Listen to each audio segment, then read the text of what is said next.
अस्सलाम वालेकुम दोस्तों।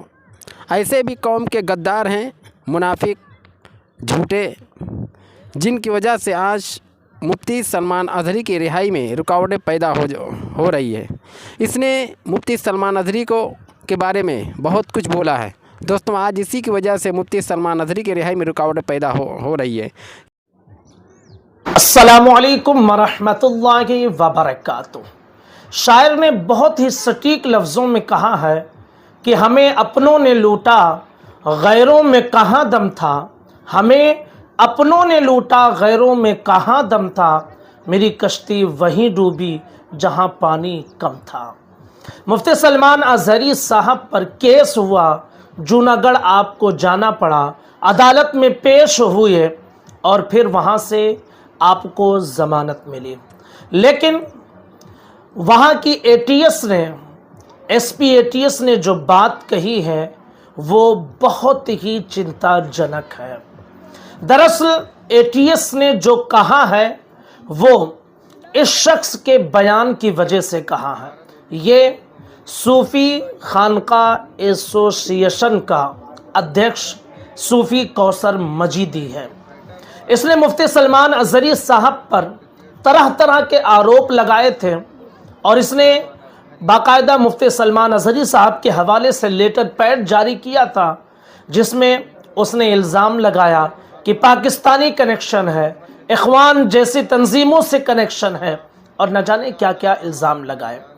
इनके बयान को बुनियाद बनाकर एटीएस ने कहा कि मुफ्ती सलमान अज़हरी साहब के बैकग्राउंड को हम देखेंगे, उसकी जांच करेंगे, फाइनेंशियली हम जांच करेंगे कि आखिर इनके साथ क्या क्या मामला हो रहा है। सूफ़ी कौसर मजीदी के हवाले से मैंने 12 अपने वीडियोस में कहा है, लेकिन शायद उस वक्त लोग तवज्जो नहीं दे रहे थे और ये शख्स आज पहली बार नहीं, तलाश कर लीजिए इनके वीडियोस को। ये शख्स बहुत पहले से ही मुफ्ती सलमान अज़हरी साहब के ख़िलाफ़ जहर उगलता रहा है और आज जब उनकी गिरफ्तारी हुई है तो इसी का बयान उनके लिए आज सरदर्द बना हुआ है। गुजरात एटीएस ने मुफ्ती सलमान अज़हरी साहब के हवाले से क्या कहा है, एनडीटीवी के रिपोर्टर से मैं चाहता हूं कि आप एक मर्तबा ज़रूर भी ज़रूर इस बयान को सुन लें। मौलाना जो हैं ये इनका जो बैकग्राउंड है, इस बैकग्राउंड के बारे में कुछ सोशल मीडिया पे एक सूफ़ी खानका एसोसिएशन कानपुर के मोहम्मद कौसर सिद्दीकी जो हैं, इन्होंने भी एक कुछ स्टेटमेंट दिया, उसका भी हमने कॉग्निजेंस लिया कि इनका ये कुछ और बाहर के कुछ टेरर ऑर्गेनाइजेशंस के साथ इनका एसोसिएशन है।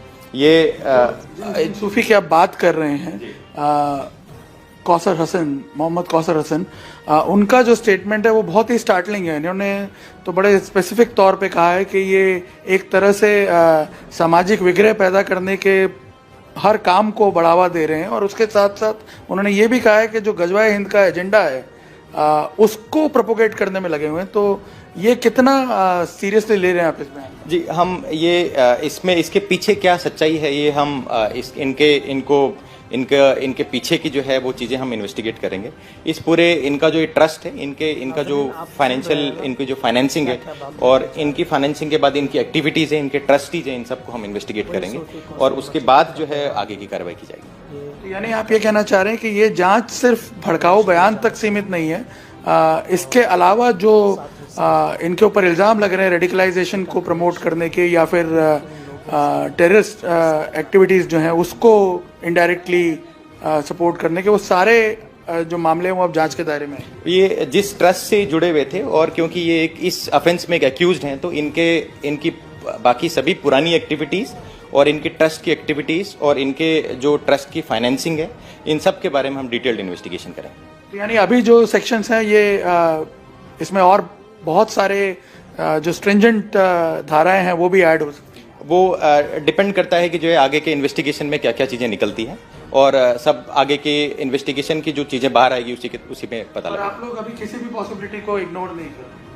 ये सब हमेशा इन्वेस्टिगेशन का ये भाग ही होता है कि जो है जो इन्वेस्टिगेशन में चीज़ें सामने आती हम उनको आगे अगर सेक्शन ऐड करना होगा